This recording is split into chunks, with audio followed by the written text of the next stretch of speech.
बड़ा क्योंकि रैकेट चीन है, चीन की नेटवर्किंग साजिश है। तो बिल्कुल यही है कि वो अपने पैसे नहीं लगाएंगे, वो इसको फैसिलिटेट करेंगे, उसके लिए रास्ता इख्तियार करेंगे, लेकिन कहेंगे कि देखिए आप वहां उगाइए, आप अफीम उगाइए, उसे बेचिए और उससे पैसा बनाइए और उससे भारत में दहशत का फैलाने का काम कीजिए। अब यहां पकड़े गए 6 संदिग्धों में 4 उत्तर प्रदेश के हैं। इस पर वहां के ADG law and order Prashant Kumar क्या कहते हैं, आइए सुनते हैं। इसकी स्पेशल टीम और यूपी एटीएस ने कल यूपी से 3 संदिग्ध आतंकियों को गिरफ्तार किया है। किस तरह से साजिश रचने वाले थे यूपी में, ये पूरी जानकारी से बात करने के लिए मौजूद है हमारे साथ ADG LO Prashant Kumar ji. Sir, कल 3 लोग को अरेस्ट किया गया है यूपी से। किस तरह से ये दहशत फैलाने वाले थे और क्या नाकाम कोशिश इनकी की गई है? नहीं, हमने जो टोटल 6 लोग गिरफ्तार किए हैं और 6 लोगों में से 3 व्यक्तियों को गिरफ्तार किया गया है और लोगों से पूछताछ चल रही है। और चूंकि ये पहले से ही दिल्ली के स्पेशल सेल ने इस संबंध में एक अभियोग पंजीकृत कर रखा है तथा राष्ट्रीय सुरक्षा से जुड़ा हुआ मुद्दा होने के कारण ये सारे जो अभियुक्त थे और संदिग्ध लोग थे उनको हैंडओवर किया गया है। एक बहुत ही सोफिस्टिकेटेड और आईडी भी बरामद हुआ है प्रयागराज से और उन सभी लोगों को कोर्ट में पेश किया जाएगा और इनसे जब पुलिस कस्टडी रिमांड ली जाएगी तो उस पूछताछ में हमारी एटीएस भी शामिल रहेगी और एक आईएसआई कंट्रोल्ड ये मॉड्यूल था जो टेरर मॉड्यूल था जिसको एटीएस ने बस्ट किया। इसके अतिरिक्त भी कुछ लोगों को स्पेशल सेल ने गिरफ्तार किया है और इस प्रकार से इनके जो नापाक इरादे थे उसको अगर आप इस तरह से माने कि हमारे यहाँ जिस तरह से वीवीआईपी विजिट्स वगैरह चल रही हैं तो उनको नापाक इरादों को हम लोगों ने ध्वस्त कर दिया है और आगे भी हम इस तरह के तत्वों पे कड़ी निगरानी रखे हुए हैं। और वहीं उत्तर प्रदेश से आतंकी साजिश से जुड़ी एक और बड़ी खबर आ रही है। न्यूज़ 18 के दीपक बिष्ट जो हमारे साथ लाइव हैं, उनकी रिपोर्ट है कि इस मामले में एक और संदिग्ध की तलाश की जा रही है, जिसके लिए यूपी एटीएस और दिल्ली पुलिस की स्पेशल सेल जो की टीम जो है यूपी के अलग अलग शहरों में छापा मार रही है। खबर यह भी है कि जिस संदिग्ध की तलाश की जा रही है उसका उसामा और जीशान को पाकिस्तान भेजने में अहम रोल था। यही नहीं, वो जीशान का बिजनेस पार्टनर भी है। दीपक बिष्ट हमारे साथ हैं। दीपक, इसी वक्त अब देखिए महाराष्ट्र मुंबई से ये खबर आ रही है कि असगर नाम के एक व्यक्ति को उठा लिया गया है। महाराष्ट्र पुलिस ने उसको डिटेन किया है, उठा लिया है, क्योंकि उसने जान मोहम्मद की टिकट बुक की थी। अब यही चीज यहां पर इनकी फैसिलिटेशन किसने की? और सबसे बड़ी बात, और मैं इस पर एक्सपर्ट्स के पास भी जाऊंगा आपसे जानने के बाद, कि ये लीगल तरीके से गए हैं, घुसपैठ करके नहीं और इलीगल तरीके से नहीं, बाकायदा टिकट लेकर लखनऊ से मस्कट गए और मस्कट से फिर उन्होंने ये काम किया। 10 दिन का क्वारंटीन करने के बाद फिर छुप के रास्ते से ईरान गए, ईरान से फिर ग्वादर गए, ग्वादर से फिर कराची के पास ये ठाटा में इन्होंने ट्रेनिंग ली और फिर वापस उसी रास्ते से वापस मस्कट आते हैं और मस्कट से लीगली टिकट लेकर वापस आ जाते हैं। तो ये तो नया तरीका, नया हथकंडा है।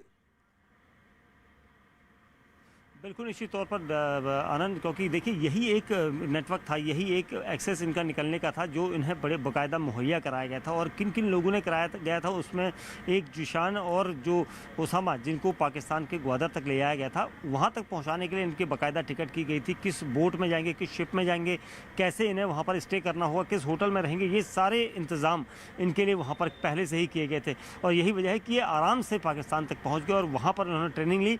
उसके बाद उसी तरीके से इन्हें वापस लाया गया। तो ये चीज़ें बीच की जो इनकी चेन, जो कड़ियाँ जोड़ी गई हैं, ये कौन कौन लोग इसमें शामिल थे, चाहे वो ट्रैवल एजेंसी वाले हो या फिर कोई दूसरा ऐसा हो जो खास तौर से स्लीपर सेल, जो बताया जा रहा है कि अंडरवर्ल्ड के स्लीपर सेल ने इस पूरे मामले में बहुत बड़ी भूमिका निभाई है और उसको लेकर ये ध्वस्त करना है इस नेटवर्क को, क्योंकि स्लीपर सेल के जरिए ही ये सारी लॉजिस्टिक जो सुविधाएं हैं ये उन्हें मिल रही थी।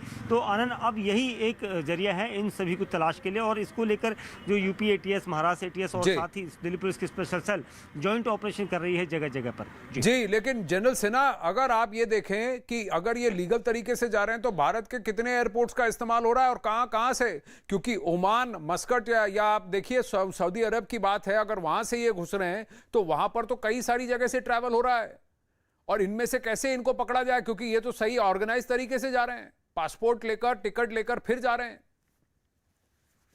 देखिए, जो आप मुद्दे को उठा रहे हैं वो बहुत ही अहम मुद्दा है क्योंकि यदि अनटिल अनलेस आप इसको ड्राई नहीं करेंगे, इसको आप पुख्ता नहीं बनाएंगे, तो ये चीजें चलती रहेंगी। क्योंकि हम एक या दो ऐसे 3 मॉडल को पकड़ सकते हैं, बहुत सारे मॉडल निकल जाएंगे। आपने जो बताया कि लखनऊ से मस्कट, मस्कट से बाई समुद्र के रास्ते से ग्वादार मिलिट्री पोर्ट है, वो कोई सिविल पोर्ट नहीं है उसके अंदर में, तो इसमें पूरा चाइना का लिप्त होता है। और फिर वो आते हैं कराची भी सिविल पोर्ट है। और देखिए वो जो ठाठा आपने बताया, जो कराची के पास में ट्रेनिंग होती है, ये ट्रेनिंग कैंप नया है, ये जो ठाठा का कैंप है। इसके पहले सारे कैंप आपको सारे के सारे नॉर्थ बलूचिस्तान में मिलते थे या खैबर पख्तूनख्वा में, उस इलाके में, या भावलपुर या भावलनगर में। और एक जो बात उन्होंने खारी की है, जो ये याकूब साहब, खारी का इलाका यदि पता हो, क्योंकि पाकिस्तान के इन जगहों को बैक ऑफ हैंड्स जो जानते हैं सामरिक, वो जानते हैं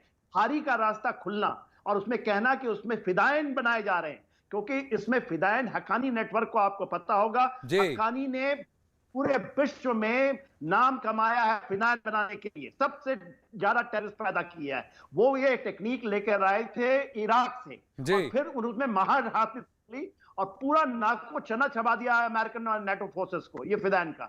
तो ये यदि चल रहे हैं और वो कह रहे हैं, वो एक फिगर दे रहे हैं 730 है और 538 है, और फिर उसके बाद कम से कम 2 से 2,500 फिदायन तैयार करने की बात हो रही है जनरल सिन्हा। और ये मैं कह रहा हूं, ये लोग जो हैं दाइश से बहुत इंस्पायर्ड हैं, आईसिस के जो मॉडल्स है, आईएस दाइश जो उसे कहा जाता है, और फिर और जो आज जैसा आपने कहा कि इराक में इन्होंने इसका इस्तेमाल किया, और इन्हीं चीजों को वो अब वहां पर जो हुदी रेबल्स हैं, जो कि सऊदी अरब में भी ये ड्रोन अटैक्स की बात कर रहे हैं, हमास भी ये चीजें कर रहा है, और इनके मोडस ऑपरेंडी को यहां भारत में इस्तेमाल करने की कोशिश होगी। अब भारत को दहलाने के लिए पाकिस्तान की जमीन से एक बार फिर साजिश रची गई है। आपको बताते हैं कि आखिर ये साजिश रची किसने। देश को दहलाने की इस साजिश के पीछे पाकिस्तान की खुफिया एजेंसी आईएसआई का हाथ है। आईएसआई ने ही आतंकी साजिश का जिम्मा दाऊद के भाई अनीस इब्राहिम को सौंपा।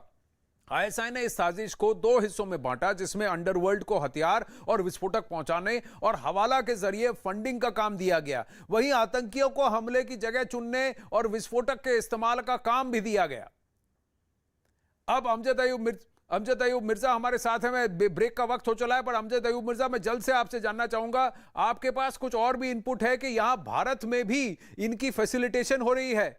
भारत में, उत्तर प्रदेश में और कई सारे अलग अलग जगहों में ये एक ऑर्गेनाइज्ड नेटवर्क है, जिसमें से कुछ लोगों को अब गिरफ्तारी अब शुरू हुई है।